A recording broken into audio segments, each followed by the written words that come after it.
ঘোড়া ও শাল থেকে ঘোড়াশাল এলাকার নামকরণ। ইতিহাসটি প্রায় ৩০০ বছরের পুরনো। এতক্ষণ শুনছিলেন সংবাদ শিরোনাম। নরসিংদী টিভি নিউজ আপডেটে আপনাদের সাথে আছি আমি সজল আহমেদ।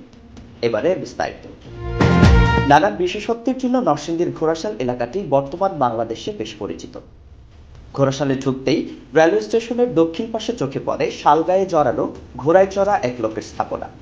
প্রায় ৩৫০ বছর আগের এক ঘটনায় ঘোড়া এবং শাল মিলেই হয়েছে ঘোড়াশাল নামকরণ। আরো দেখুন এমায়েত হোসেনের রিপোর্টে।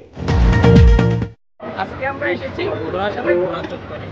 আজকে আমরা আপনাদেরকে জানাবো কি কারণে এর নামকরণ করা হয়েছে ঘোড়া চত্বর এবং কেনই বা নাম হয়েছে ঘোড়াশাল। প্রায় ৩৫০ বছর আগের কথা। সে সময় দিল্লির সম্রাট ছিলেন আওরঙ্গজেব। তার রাজত্বকালে অত্র এলাকার টেকপাড়া গ্রামে শেখ গোলাম মোহাম্মদ নামের একজন ক্ষমতাধর ও সর্বদিক দিয়ে বিচক্ষণ একজন ব্যক্তি বসবাস করতেন। তার এই বিচক্ষণতার জন্য দিল্লির দরবারেও তার নাম ছিল অত্যন্ত সুপরিচিত। সেই সময় শরীফপুরের জমিদার ছিলেন ইসাখার বংশধর শরীফ খান। তিনি ছিলেন জমিদারির পাশাপাশি একজন স্বাধীন নরপতি।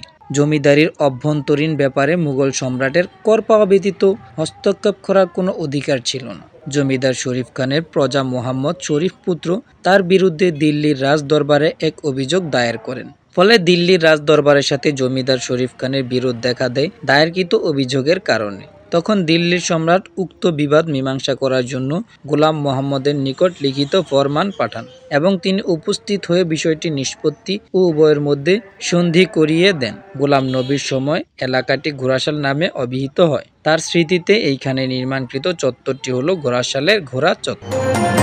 নরসিংদী জেলার ইতিহাস, ঐতিহ্য, শিক্ষা, সংস্কৃতি এবং ব্যবসা বাণিজ্যের সর্বশেষ আপডেট পেতে সাবস্ক্রাইব করুন আমাদের ইউটিউব চ্যানেলটি এবং ফেসবুক পেজে ফলো দিয়ে আমাদের সাথেই থাকুন। এতক্ষণ যারা আমাদের সাথে ছিলেন সকলকে অসংখ্য ধন্যবাদ। আসসালামু আলাইকুম।